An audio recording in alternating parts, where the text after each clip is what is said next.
औज़ुबिल्लाहि मिनश्शैतानिर्रजीम बिस्मिल्लाहिर्रहमानिर्रहीम। प्रोग्राम समानी की आवाज़ के साथ मैं हूँ आपका मेज़बान ज़ोहेब हसन। सामीन और नाजरीन, आज हमारे साथ तहसील समानी PMLN यंग यूथ के जनरल सेक्रेटरी राजा आसफ़ शाहिद साहब मौजूद हैं। राजा आसफ़ शाहिद साहब तहसील समानी में ITI एसोसिएशन के सदर भी रहे और मरकज़ी तर्जुमान के ओहदे पर भी फाइज़ रहे। आज हम इनसे यहाँ पर समानी में PMLN की हुकूमत के बारे में, PMLN के बारे में और बात करेंगे और इनसे सवाल और जवाब करेंगे मुख्तलिफ़ मसाइल के ऊपर, मुख्तलिफ़ अमूर के ऊपर, और इस बारे में उनकी राय हम जानेंगे। तो सबसे पहले मैं यहाँ पर राजा आसफ़ शाहिद साहब आपको प्रोग्राम में खुशामदीद कहता हूँ।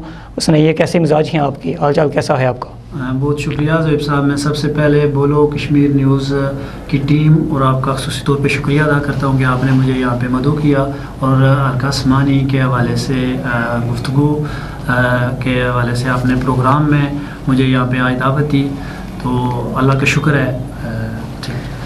अच्छा जी, बिला ताख़ीर हम प्रोग्राम को आगे बढ़ाते हुए सिलसिला सवाल जवाब की तरफ चलते हैं। तो सबसे पहले मुझे बताएं कि आसफ़ शाहिद साहब के PMLN इस मरतबा हल्के के अंदर हार गई है, क्या वजूहत हैं इसकी? ज़ोहेब साहब, बड़ा पहला क्वेश्चन ही आपने ऐसा किया। तो इस वक्त जो हल्के के अंदर सूरत हाल है या हल्के के अंदर जो तासर है या जो माहौल है, उससे नहीं लगता कि हम इलेक्शन हार चुके हैं। लेकिन चूँकि ये हकीकत है कि हम वाकई इलेक्शन इस दफ़ा फिर हार चुके हल्का समानी में, तो इसकी काफ़ी सारी वजूहत हैं। इनमें मैं समझता हूँ कि जो बुनियादी वजह है कि हल्का समानी की सियासत में राजा रज़ाक खान साहब का एक बड़ा नाम है। तो उनकी सेहत जो है, उनकी बीमारी, ये हमारे इलेक्शन हारने की एक बड़ी वजह में, मेरे ख्याल में एक बड़ी वजह है कि इलेक्शन जैसे करीब आया तो उनकी सेहत ख़राब हो गई और उनकी बीमारी की वजह से हम उतना जो है वो कैंपेन नहीं कर सके जितनी ज़रूरत थी। दूसरी वजह मैं समझता हूँ कि पार्टी क़यादत की तरफ से हल्का समानी के अंदर टिकट देने का जो फ़ैसला है वो थोड़ी देर से हुआ।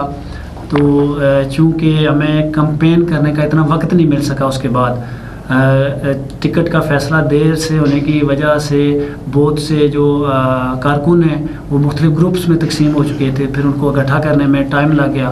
तो ये भी एक वजह रही हमारे वो इलेक्शन हारने की।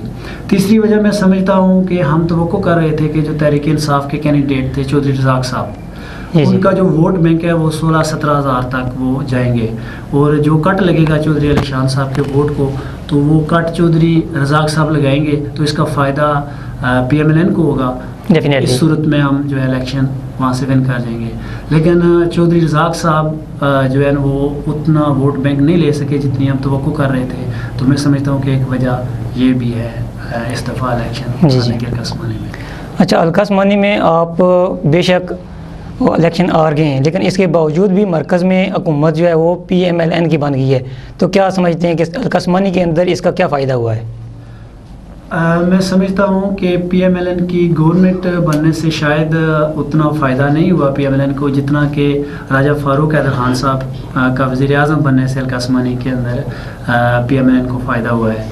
तो मैं इस बोलो कश्मीर के प्लेटफार्म से राजा फ़ारूक हैदर खान साहब का अपनी यूथ की तरफ से और हल्का समानी के अवाम की तरफ से शुक्रिया भी अदा करता हूँ कि उन्होंने हल्का समानी में इलेक्शन हारने के बावजूद जो कारकुनों का वक़ार है, जो इज़्ज़त नफ्स है, वो बहाल की और जो MLA मुंतखब हुआ हल्का समानी से उसको नून लीग में शामिल नहीं किया।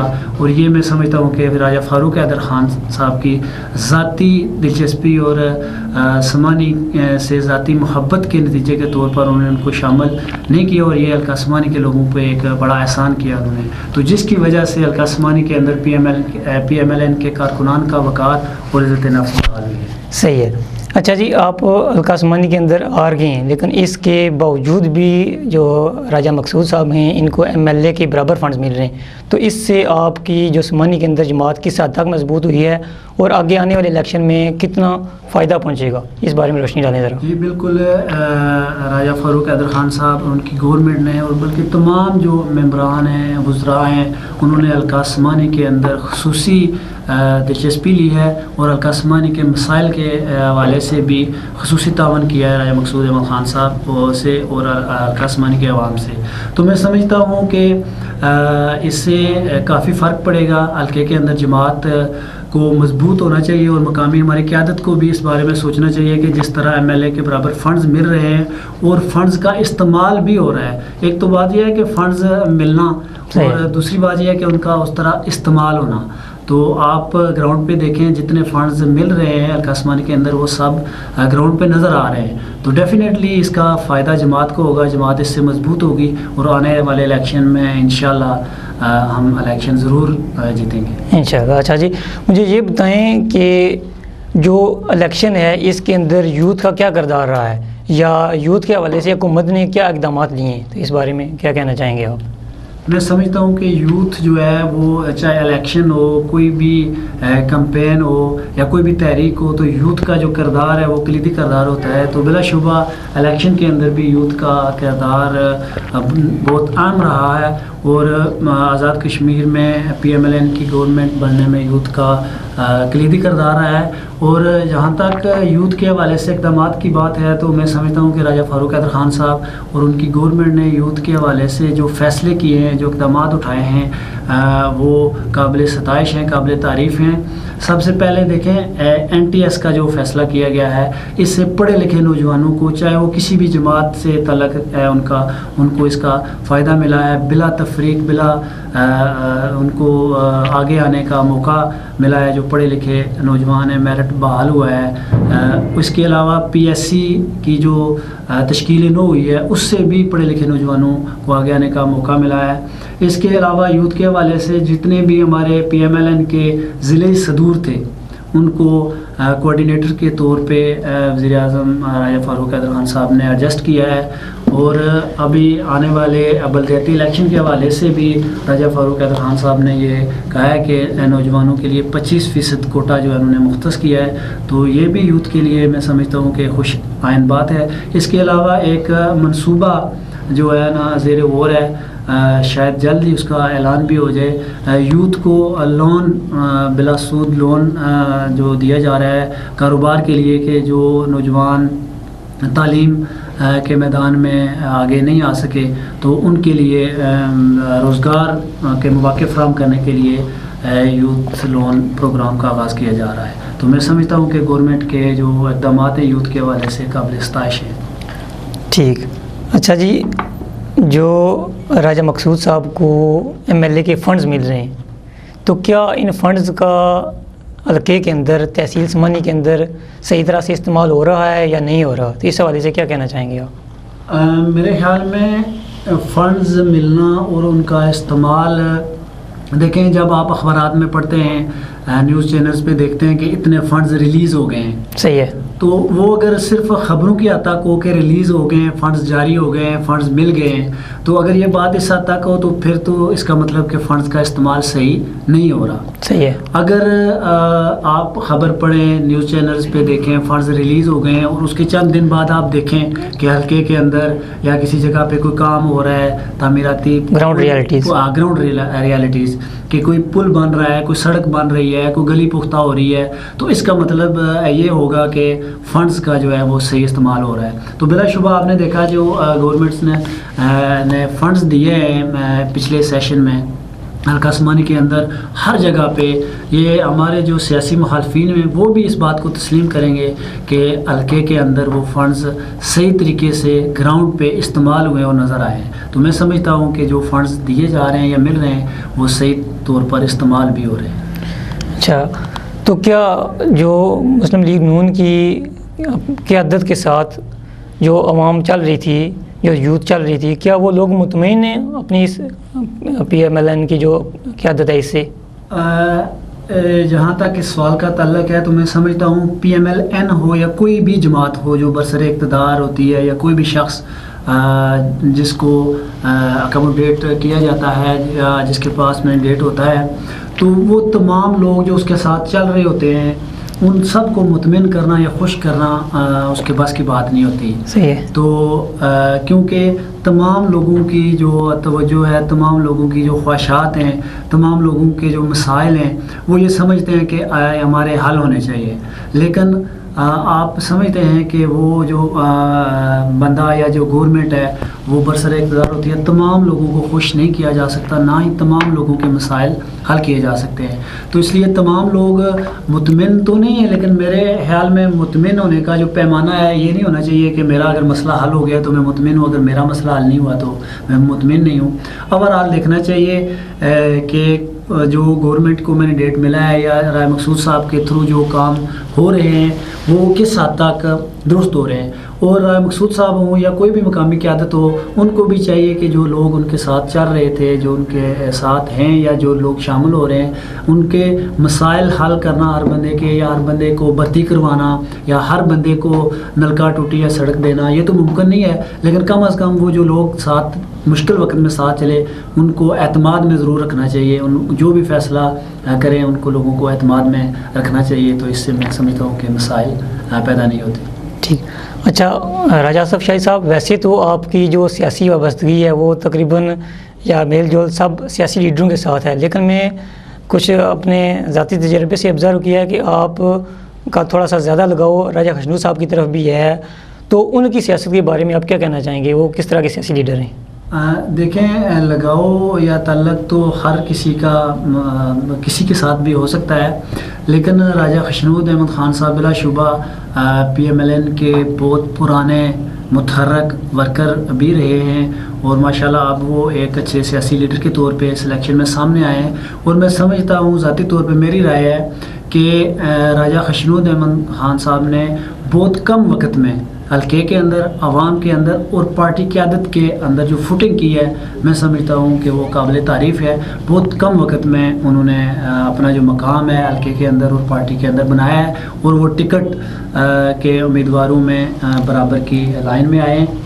और यहाँ पे अगर मैं ख़ान नदीम खान साहब का नाम ना लूँ, जहाँ पे राजा खशनूद साहब का नाम आएगा, तो उनकी सियासत, उनकी फुटिंग में, उनका जहाँ तक जो उन्होंने मकाम हासिल किया उसमें ख़ान नदीम खान साहब का बहुत बड़ा हाथ है। तो मैं समझता हूँ कि ख़ान नदीम खान साहब हों, राजा खशनूद साहब हों, रज़ा कश्मीरी साहब हों या कोई भी मकामी लीडर हो, इस वक्त जो माहौल बना हुआ है या जिस तरह वज़ीर आज़म फ़ारूक हैदर खान साहब या गवर्नमेंट हल्का समानी को अकोमोडेट कर रही है, तो मैं समझता हूँ कि तमाम लोगों को मिलकर जो गवर्नमेंट ने फ़ैसला किया है कि टिकट होल्डर के थ्रू तमाम मामलात चलाए जाएंगे, तो उनको राजा मकसूद अहमद ख़ान साहब का साथ देना चाहिए और सबको मिलकर हल्का समानी के मसाइल पे तवज्जो देनी चाहिए और सबको मिल के इस गवर्नमेंट से जितने भी फ़ायदा मिल सकता है लेकर हल्का समानी की तामीर और तरक्की में अपना अपना किरदार अदा करना चाहिए। ठीक। अच्छा, तो क्या समझते हैं कि क्या राजा मकसूद साहब अगला इलेक्शन लड़ेंगे या नहीं लड़ेंगे? इस हवाले से थोड़ा रोशनी डालें ज़रा। ये तो कबल अज़ वक्त कहना थोड़ा मुश्किल है, लेकिन इलेक्शन जहाँ तक लड़ने की बात है तो वो तो पार्टी क़यादत जो फ़ैसला करेगी, जिसको टिकट देगी, जिसको अपना उम्मीदवार नामज़द करेगी, इलेक्शन तो ज़ाहिर है वही लड़ेगा। लेकिन राजा मकसूद अहमद ख़ान साहब जिस तरह की दौड़ धूप कर रहे हैं, उनकी ज़िम्मेदारी भी बनती है कि उन्होंने वोट लिया हुआ और उनकी ज़िम्मेदारी है कि लोगों के हकूक़ का तहफ़्फ़ुज़ करना, लोगों के मसाइल हल करवाना और हल्के के अंदर रहना। तो जिस तरह की वो दूर धूप कर रहे हैं, मुज़फ़्फ़राबाद जाना, वापस आना, हल्के के अंदर तामीर व तरक्की के काम काज, उनकी निगरानी, तो मैं समझता हूँ कि वो इलेक्शन के उम्मीदवारों की दौड़ में शामिल ज़रूर होंगे, लेकिन इलेक्शन कौन लड़ेगा इसका फ़ैसला तो पार्टी क़यादत ही करेगी। सही है। तो हल्के के मसाइल में किस हद तक कमी आई है इस हुकूमत के होते हुए? जहाँ तक हल्के के मसाइल की बात है तो सबसे पहले तो ये देखना चाहिए कि हल्के के अंदर मसाइल कौन कौन से थे। सही है। देखें, अस्पतालों के अंदर मसाइल थे, रोड्स के हवाले से मसाइल थे, बिजली के हवाले से मसाइल थे। तो मैं समझता हूँ कि PMLN की गवर्नमेंट ने या राजा मकसूद अहमद ख़ान साहब की टीम ने, उन्होंने इस 1.5 साल में इन मसाइल में जिस हद तक काम किया है और जिस हद तक इस 1.5 साल में कमी आई है, मैं नहीं समझता कि पिछले 10 सालों में भी इतनी कमी आई हो। तो बिजली में काफ़ी बेहतरी आई है, उस पर काम भी हो रहा है। रोड्स के हवाले से ऑन ग्राउंड आपने देखा कि बहुत काम हुआ है और अभी मज़ीद जो है फंड्स रिलीज़ हो रहे हैं, तो इंशाल्लाह वो भी, तो मैं समझता हूँ कि काफ़ी हद तक कमी आई है। सही है। अच्छा, अगर हम थोड़ा सा मूव करें बलदियाती इलेक्शन की तरफ, तो आपकी जो यूनियन कौंसिल है इसमें डिस्ट्रिक्ट कौंसलर का उम्मीदवार कौन होगा, आप किसको समझते हैं? हमारी union council basically union council तो नहीं है, लेकिन चूँकि वहाँ पे एक तरफा है, हमारी 1-2 वार्ड्स हैं जहाँ पे हमारे उम्मीदवार इंशाल्लाह ज़रूर कामयाब होंगे। बाकी तो चूँकि वो अलीशान सोनी साहब का आबाई गांव आबाई महल्ला है, तो यूनियन काउंसिल चौकी के हवाले से मैं समझता हूँ कि राजा जावेद अख्तर एडवोकेट साहब हैं, वो इस दफ़ा अगर पार्टी की आदत ने उन पर एतमाद किया तो मैं समझता हूँ कि वो इलेक्शन लड़ेंगे, और उनको इलेक्शन भी लड़ना चाहिए क्योंकि वो एक माशाल्लाह बड़े अच्छे सियासी और समाजी वर्कर भी हैं, और काफ़ी हद तक वैसे मुझे एक्टिव नज़र आए हैं वो, मुतहरक भी हैं, और इंशाल्लाह वो इलेक्शन ज़रूर लड़ेंगे। और उनकी शक्ल में मैं समझता हूँ कि हम चौकी से डिस्ट्रिक्ट काउंसिल का इलेक्शन विन भी करेंगे। अच्छा, तो आपका अपना क्या ख्याल है कि आपने बल्दियाती इलेक्शन में कोई इलेक्शन लड़ने का कोई फैसला किया है, कोई नहीं किया इस हवाले से? जहाँ तक मेरी बात है तो मेरी ख्वाहिश है कि मैं अपनी वार्ड से बल्दियाती इलेक्शन में हिस्सा लूँ, तो अगर पार्टी क़यादत ने एतमाद किया मुझ पर तो उन्होंने मेरा नाम नामज़द किया तो मैं ज़रूर इंशाल्लाह बल्दियाती इलेक्शन में हिस्सा लूँगा इंशाल्लाह। अच्छा, तो जैसा कि आपने देखा है कि पहले पीपी की हुकूमतें रही हैं, तो अब PMLN की हुकूमत है, तो क्या समझते हैं इन हुकूमतों में काम के हवाले से, बाकी हर हवाले से, यानी क्या फ़र्क रहा है? आप क्या फ़र्क है, अपना कोई फ़र्क वाज़ह करें ज़रा अपनी रोशनी डालें इस मेरे पे। ख्याल में बहुत बड़ा फ़र्क है, बड़ा वाज़ह फ़र्क है, चाहे वो हल्का उस्मानी के अंदर हो या पूरे आज़ाद कश्मीर में हो। देखें, PPP की जो गवर्नमेंट रही है, हम अक्सर देखते रहे हैं कि वो ऐलानात की हद तक जो उन्होंने बहुत काम किए हैं, कागज़ी कार्रवाई की हद तक बहुत काम किए हैं, फ़ंड्स रिलीज़ बहुत ज़्यादा हुए हैं, ऐलानात बहुत ज़्यादा हुए हैं, और मेरिट की पामाली हुई है, तो अमली तौर पे कोई काम नहीं हो सका। लेकिन PMLN की गवर्नमेंट जब से आई है, इसने अमली तौर पे काम किए हैं, और राजा फ़ारूक हैदर साहब ने स्टैंड लिया है NTS पे, स्टैंड लिया है PSC पे, जो फंड्स हैं उनकी चेक एंड बैलेंस उनको ख़ुद किया है कि 1 रुपये की भी करप्शन ना हो सके, और पूरी रिपोर्ट वो ख़ुद लेते थे कि जो फंड्स रिलीज़ हो रहे हैं वो ग्राउंड पे लग भी रहे हैं कि नहीं लग रहे। तो जो मेरिट की बहाली है, मैं समझता हूँ सबसे जो बड़ा फ़र्क है PPP और PMLN में, ये है कि PPP ने मेरिट की पामाली की थी और PMLN ने मेरिट की बहाली की है, तो ये बड़ा वाज़ह फ़र्क है PMLN की गवर्नमेंट और PPP की गवर्नमेंट में। अच्छा, तो लास्ट में मुझे बताएंगे जो राजा फ़ारूक हैदर ने उस्मानी के अंदर वादे किए थे, वो वादे किस हद तक पूरे हुए हैं? मैं पहले भी बता चुका हूँ आपके पहले क्वेश्चन में कि राजा फ़ारूक हैदर साहब के वज़ीर-ए-आज़म बनने से अगर किसी हल्के को या आवाम को फ़ायदा हुआ है, तो मैं समझता हूँ कि सबसे ज़्यादा उसका फ़ायदा समानी के अवाम को हुआ है और हल्का समानी को हुआ है।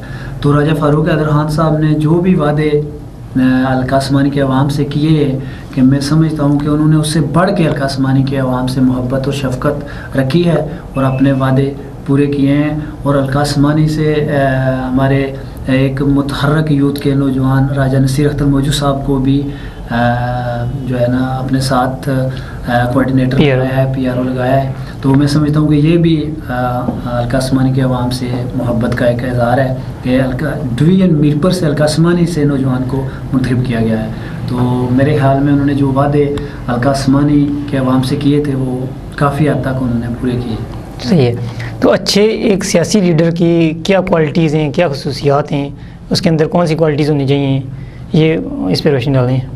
अच्छा सियासी लीडर, मेरे ख्याल में अच्छे सियासी लीडर को सबसे पहले तो वज़ादार होना चाहिए, सही है, खुश अखलाक होना चाहिए, मेहमान नवाज होना चाहिए, और सबसे बढ़ के उसको अपने जो वोटर है, अपना जो वर्कर है, उसकी पहचान होनी चाहिए कि किन लोगों ने मुश्किल वक्त में उसका साथ दिया है, और जब उस पर अच्छा वक्त आए तो अपने मुश्किल वक्त के वर्कर्स को ज़रूर याद रखना चाहिए। और मैं समझता हूँ कि जो अच्छा सियासी लीडर है उसका जो मुकाबला है उसको करना चाहिए वो अपने मुखालफिन से। वो जो आजकल का ट्रेंड बना हुआ है कि देखें जैसे इलेक्शन ख़त्म हुआ तो सबसे पहले जो है ना वो इंतकाम शुरू हो जाता है मुलाजमीन पे, या इसको तबादला उधर कर दिया, उसको तबादला इधर कर दिया, जो खिलाफ थे उनको इधर कर दिया। तो मैं समझता हूँ कि जो अच्छा सियासी लीडर है उसको इस बात का मुकाबला नहीं करना चाहिए, बल्कि उसको मुकाबला करना चाहिए कि काम कौन ज़्यादा करवाता है, तामीर और तरक्की के काम कौन करवाता है, स्कूलों की इदारों की हालत कौन बेहतर करता है, जो हल्के के अंदर मसाइल हैं वो किस हद तक कमी लाता है उनमें। तो अच्छे सियासी लीडर को इन कामों में मुकाबला करना चाहिए, ना कि वो इंतकामी सियासत पे यकीन रखना चाहिए। ठीक है, चलें हम थोड़ा सा ब्रेक लेते हैं यहाँ पे। ब्रेक के बाद दोबारा इंशाल्लाह हाजिर होंगे।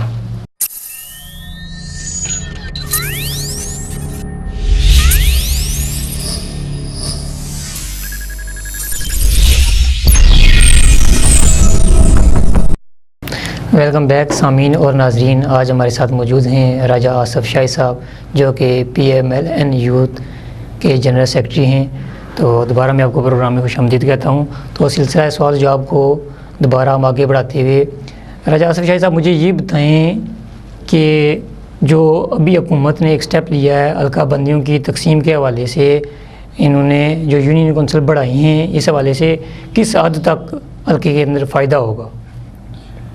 साहब, मैं समझता हूँ कि ये जो हल्का बंदियों का फ़ैसला किया गया और यूनियन कौंसल्स की तादाद बढ़ाने का जो फ़ैसला है, ये भी गवर्नमेंट का बहुत बड़ा फ़ैसला है और बड़ा अच्छा इक़दाम है। सही है। इससे बुनियादी तौर पे ये फ़ायदा होगा कि देखें, जहाँ पे पहले वार्ड्स थी, एक वार्ड बनी हुई थी, वहाँ की आबादी 4000, 5000, 6000। अब उस वार्ड से एक नुमाइंदा मुंतखब होना था। अब उस नुमाइंदे को जो फ़ंड्स मिलने थे, उसने वो 4000, 5000, 6000 की आबादी को उसने अकोमोडेट करना था। तो ये उसके लिए थोड़ा शायद मुश्किल हो जाता। अब जो एक नुमाइंदा मुंतखब होगा वो 1500 की आबादी, 1500 से 2000 की आबादी तक एक नुमाइंदा, एक वार्ड बनी है। और वो नुमाइंदा जो मुंतखब होगा, उसको जो फंड्स मिलेंगे, उसने उस अपनी वार्ड में 1500 या 20 और 2000 की आबादी को वो फंड्स देने हैं। तो डेफिनेटली इसका फ़ायदा होगा कि जितने ज़्यादा नुमाइंदे होंगे, जितनी ज़्यादा वार्ड्स होंगी, जितनी ज़्यादा यूनियन कौंसल्स होंगी, उतने ज़्यादा नुमाइंदे होंगे, उतने ज़्यादा फ़ंड्स मिलेंगे। तो बेहतर तरीके से वो जो फ़ंड्स हैं वो निचली सतह पर आवाम तक पहुंच सकेंगे। तो मेरे ख्याल में यूनियन कौंसल्स जो बढ़ाने का और हल्काबंदियों के बाद वार्ड्स बढ़ाने का जो फ़ैसला है गवर्नमेंट का, ये बहुत अच्छा फ़ैसला है और एक अच्छा इक़दाम है। इससे निचली सतह पर लोगों को गलियों मोहल्लों तक फ़ायदा पहुंचेगा और फंड्स जो हैं वो सही तरीके से और सही जगह पे जाके खर्च होंगे। सही है। अच्छा, अगर थोड़ी सी हम बात करें NTS के हवाले से, तो जो अभी NTS हुआ है वो किस हद तक कामयाब रहा है, या आगे कितने इम्कानात हैं? क्या दोबारा इस तरह के इम्कान हैं कि NTS दोबारा होगा और उसी तरह कामयाब होगा? जी बिल्कुल। NTS के हवाले से राजा फ़ारूक हैदर ख़ान साहब और उनकी गवर्नमेंट को बहुत अप्रिशिएट किया गया है तमाम सियासी हलकों की तरफ से, तमाम समाजी हलकों की तरफ से। तो मैं समझता हूँ कि NTS का जो इक़दाम था ये बहुत कामयाब रहा है और इसका फ़ायदा, ज़्यादा फ़ायदा ऐसे लोगों, ऐसे नौजवानों को मिला है जो अपनी ज़िंदगी में सोच भी नहीं सकते थे कि हम भी महकमा तालीम में कहीं एडजस्ट होंगे। तो मैं आपको मिसाल दूँ कि हमारे हल्का समानी में एक इलाका है रियल बहुत बैकवर्ड इलाका है, ऐसे ही है, समझते हैं। तो वहाँ से 4 से 5 ऐसे लड़के मुंतखब हुए हैं जो कभी सोच भी नहीं सकते थे कि कोई सियासी लीडर या सियासी जमात हमें भी कभी महकमा तालीम में डेफिनेटली हम भी। तो मैं समझता हूँ कि जब इस तरह की मिसालें देखने को मिलती हैं तो डेफिनेटली ये बहुत हद तक कामयाब हुआ है। इसमें 1% की भी करप्शन नहीं की गई। तो जहाँ तक अगला NTS की बात है, तो ज़ाहिर है एक पीरियड रखा है गवर्नमेंट ने कि इस पीरियड तक जो है वो ये जो NTS है दोबारा होगा। 6 माह शायद जनवरी फरवरी में दोबारा इसका ऐड आएगा। तो इससे ये हुआ है कि ये जो स्वबदीदी अख्तियारात थे भर्तियों के हवाले से, उसका बिल्कुल ख़ात्मा कर दिया राजा फ़ारूक हैदर साहब ने। अभी भी लोग बहुत से जाते हैं कि NTS में लोग कम पास हुए हैं। सही है। तो बहुत से इदारे ऐसे हैं जिनमें बहुत सी जो असामी हैं वो खाली बच गई हैं। तो अब जो बच गई हैं तो उन पे जो हमारे लोगों को लगाया जाए, मुझे लगाया जाए, उसे लगाया जाए। लेकिन इस हवाले से भी गवर्नमेंट ने बिल्कुल पाबंदी लगाई हुई है। हुआ ये है कि जो लोग पास हुए NTS और जो पोस्टें थी मुश्तिर थी, जो इंटरव्यू में पास हुए उनको उन पे लगा दिया गया। अब जो NTS लोग बच गए और जो पोस्टें बच गई, वेटिंग पे जो NTS लोग थे उनको भी उन असामियों पे लगा दिया गया। वो असामियाँ NTS पासशुदा लोगों से पुर की गई हैं। कोई सिंगल वन बंदा भी बाहर से नहीं लगाया गया। इसके बाद भी जो असामियाँ बच गई हैं उसके हवाले से भी महकमा तालीम ने सख्ती से ये आर्डर किया हुआ है कि जब तक NTS पास ना हो बंदा, वो किसी भी असामी पे नहीं उसको लगाएंगे। तो मैं समझता हूँ कि ये जो सियासी लीडर हैं उनके लिए भी मेरे ख्याल में आसानी है। हाँ जी। उन पे भी बोझ नहीं होगा, क्योंकि अगर किसी एक बंदे को लगा देते तो पूरा हल्का उनके पीछे पड़ गया। तो मैं समझता हूँ कि जहाँ पे ये आम लोगों पे राजा फारूक हैदर खान साहब और उनकी गवर्नमेंट ने एहसान किया है और मेरिट बहाल किया है, वहाँ पे सियासी लीडरों के लिए भी ये बहुत बड़ा एहसान है कि वो बड़ी मुश्किल से बच गए हैं। क्योंकि तमाम लोगों को एडजस्ट करना और तमाम लोगों को भर्ती करना उनके लिए मुश्किल हो जाता। तो जहाँ पे ये आवाम के लिए आसानी है, मैं समझता हूँ कि सियासी लीडरों के लिए भी बहुत आसानी पैदा हुई है। तो इंशाल्लाह मुझे उम्मीद है कि चाहे फारूक हैदर साहब PM रहें या ना रहें, PMLN की गवर्नमेंट अगले बने या ना बने, जो भी गवर्नमेंट आएगी या जो भी वज़ीर आज़म आएगा, राजा फारूक हैदर खान साहब ने ये पॉलिसी ऐसी बना दी है कि आइंदा जो है इसको कोई बंदा चैलेंज नहीं कर सकेगा, ख़त्म नहीं कर सकेगा। जो भी गवर्नमेंट होगी, महकमा तालीम में कम अज़ कम जो भी भर्ती होगी इंशाल्लाह वो मेरिट पे होगी। और आने वाली जो गवर्नमेंट है वो होगी, अगर PMLN, पहली बात है इंशाल्लाह जो PMLN ने इक़दामात किए हैं, जो काम किए हैं, जो फ़ैसले किए हैं, मैं समझता हूँ कि आइंदा भी इंशाल्लाह इलेक्शन PMLN ही जीतेगी। तो अगर कोई भी गवर्नमेंट और भी आती है तो उसको भी NTS का जो सिस्टम है इसको चलते रखना चाहिए, अगर इस रियासत में मेरिट कायम करना है, मेरिट की बहाल रखनी है। हाँ, NTS के वैसे नफाज से पहले ये होता था कि वो सारी अवाम लीडरों के पास पहुंची होती थी, लेकिन ये है कि मेरिट के आने से या NTS के आने से ये प्रॉब्लम्स काफ़ी हद तक सिमटने नहीं हैं। अब इसकी हमारे हल्के की मिसाल ले लें। NTS से पहले तकरीबन 300-400 लोग ऐसे थे जो बगैर टेस्ट इंटरव्यू के मशरूत इफ्जी आर्जी लगे हुए थे। हाँ जी। उनमें कुछ लोग ऐसे थे जो पिछले 10-10 साल से, 16-16 साल से भी, 8-8 साल से, 5-5 साल से वो एडॉक बेसिस पे लगे हुए थे। सही है। जब NTS आया तो उन लोगों में से बहुत से लोगों को घर जाना पड़ा। अब आप अंदाज़ा कर सकते हैं कि एक फैमिली जिसका दौरोमदार उस टीचर पे था जो जॉब कर रहा था, तो 10 साल बाद, 8 साल बाद जब वो ओवर एज हो गया तो उसको घर जाना पड़ा, तो उस फैमिली पे क्या गुजरी होगी। तो मैं समझता हूँ कि ये जो मकामी MLA साहब हैं या इससे पहले पीपल्स पार्टी की पूरी गवर्नमेंट, जिन्होंने इतना अरसा इन लोगों को जो लटकती तलवार के नीचे रखा, मैं समझता हूँ कि इन लोगों के साथ बहुत बड़ी ज़्यादती है। तो इसकी ज़िम्मेदार पीपल्स पार्टी और वो नुमाइंदे हैं जिन्होंने बग़ैर टेस्ट इंटरव्यू के गलत तरीके से इनको भर्ती किया, और जब मेरिट आया तो इन लोगों को घर जाना पड़ा। तो मैं समझता हूँ कि NTS से बेशक PMLN का एक बंदा ही भर्ती हुआ, 2 बंदे भर्ती हुए, लेकिन उनके सर पे कोई ऐसी तलवार नहीं लटक रही कि उनको 10 साल बाद या 15 साल बाद घर जाना पड़े। तो मैं समझता हूँ कि ये NTS का जो फ़ैसला है, NTS का इक़दाम है, ये बहुत बड़ा फ़ैसला और बहुत अच्छा, बहुत अहसन इक़दाम है। तो ये बहुत हद तक कामयाब हुआ है और इंशाल्लाह ये इसी तरह चलता रहेगा। सही है। अच्छा, राजा आसिफ शाही साहब, हल्का उस्मानी की आवाम के हवाले से अगर कोई अपना आप पैगाम रिकॉर्ड कराना चाहते हैं तो? मैं हल्का उस्मानी की आवाम से यही कहना चाहूँगा कि वो बाशऊर आवाम है, वो सब कुछ देख के, समझ के, सोच के फ़ैसला करें कि कौन सा सियासी लीडर, कौन सी सियासी जमात जो हल्के के मसाइल और आवाम के मसाइल में दिलचस्पी रखती है, और कौन करप्शन करता है, कौन लोगों के हकूक़ पे डाका डालता है, और कौन हल्के को मसाइल के अंदर धकेलता है, और कौन सा सियासी लीडर है जो पूरी ईमानदारी से, और कौन सी सियासी जमात है जो पूरी ईमानदारी से आवाम के मसाइल हल करती है, आवाम के हकूक़ का तहफ़्फ़ुज़ करती है, रियासत के अंदर मेरिट की बहाली कायम करती है, रियासत की रिट कायम करती है।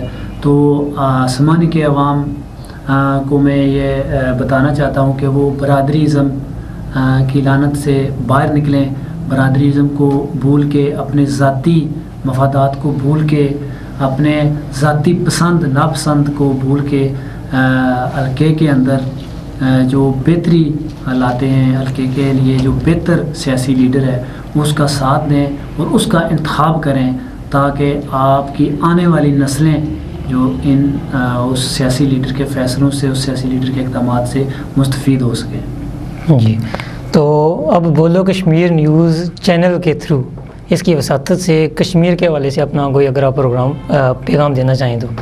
मैं समझता हूँ कि बोलो कश्मीर न्यूज़, सबसे पहले तो मैं इनको ख़राज तहसीन पेश करता हूँ कि इन्होंने कश्मीर के नाम पे अपना ये जो सेटअप बनाया है, नाम रखा है। इससे मसले कश्मीर को, कश्मीरियों को बहुत ज़्यादा मदद मिलेगी, कश्मीर के मसले को तक़वीत मिलेगी।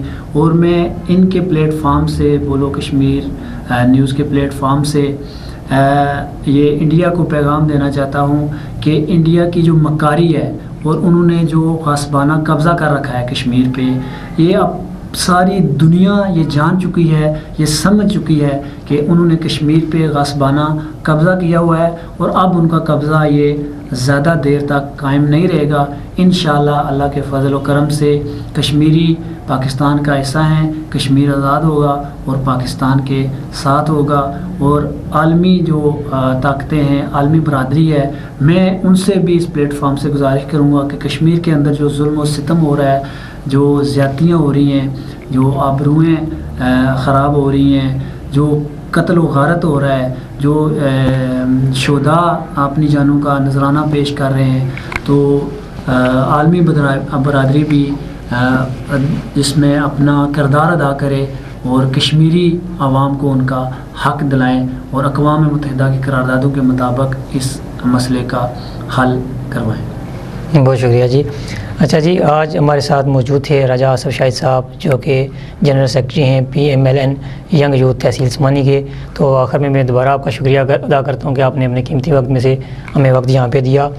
तो सामीन और नाजरीन, समानी के अंदर हर तरह की सियासी हलचल या किसी भी तरह की खबर से अपडेट रहने के लिए देखते रहें प्रोग्राम समानी की आवाज़ में। आपका अपना मेज़बान ज़ोएब हसन, अब कश्मीर खुलकर बोलेगा। अल्लाह हाफ़िज़।